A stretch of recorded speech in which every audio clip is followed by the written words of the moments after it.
remember being in grade 7, grade 8 at around that time. The classrooms were smelly. You would come home and I remember my mom saying to me, "Is that you that smells?" And it was the fuel that was actually on my clothes. So at that time she didn't know what was happening or what kind of environment we were in.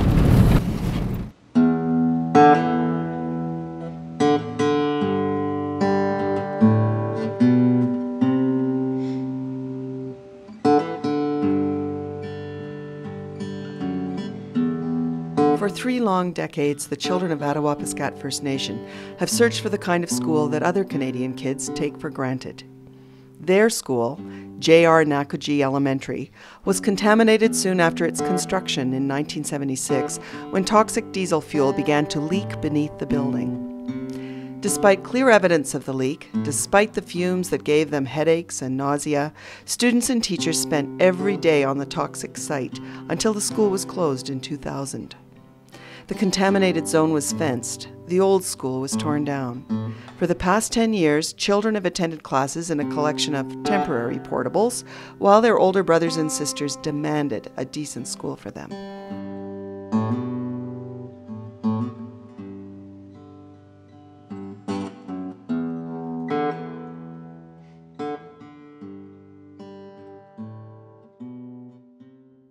The spring of 2010 brought raw pain to the young people of Attawapiskat, but it also revealed their strength.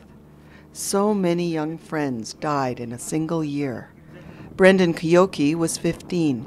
Dakota Nakuji was 15. Dwayne Hukima was 22. Shannon Kustashian, that fiery activist who had appealed to Ottawa for a new school, died at 15.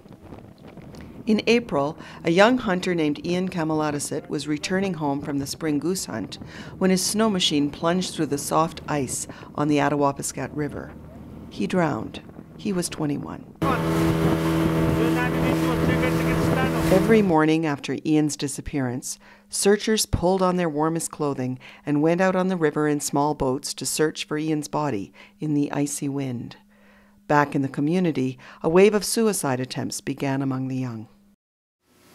Just this month of April, we had 7 attempts. And I think the fact that we were losing young people, like the drowning, it's affecting the young people. The Federal Department of Indian Affairs is responsible for building new schools on reserves and for paying for them. Over 3 decades, a series of environmental reports confirmed the toxic leak. One cabinet minister after another promised a new school. In December 2009, the government announced that the children of Attawapiskat would get a new school at last.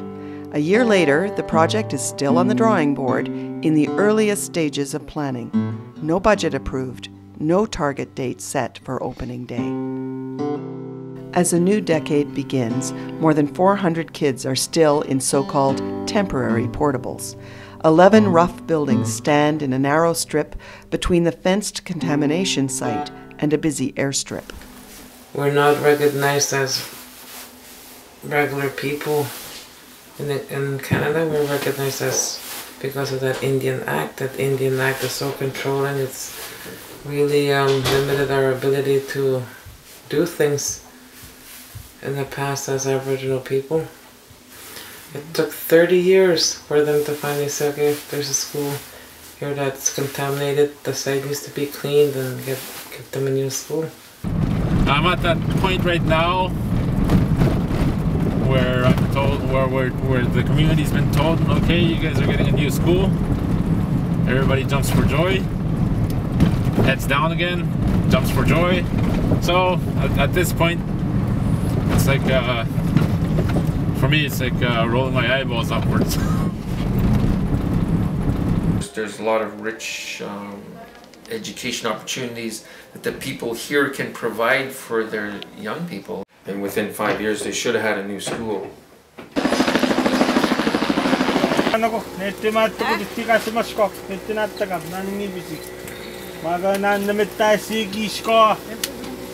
She's ko tapos ko in 2 hours. Did pinamitas kapakot ta. Hey, go there.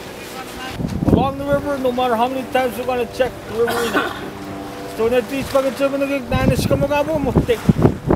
For me, what it did to me is never be afraid to speak up or say things that you believe in, and to stand on my ground and fight for what's best for the community, especially the school, because education is a tool that can be used to help the people, and it's something that can never be taken away from you.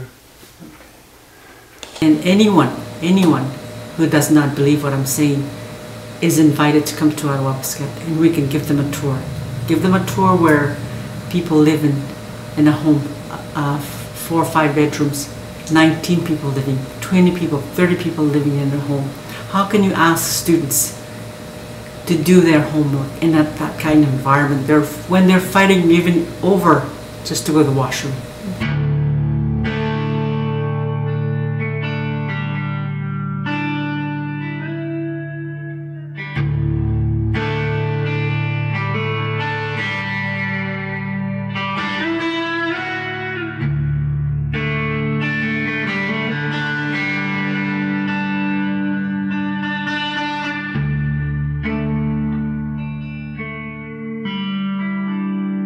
At last, the searchers found Ian's body on the 30th day and brought him home with unforgettable tenderness.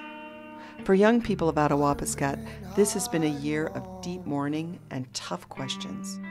They know that Ian Kamaladasit, Dakota Nakuji, Dwayne Hukima, Brendan Kioki, and the outspoken Shannon Kustashin all died before Canada kept its promise to them. Every time I try to fight, I lose. I only read yesterday's news,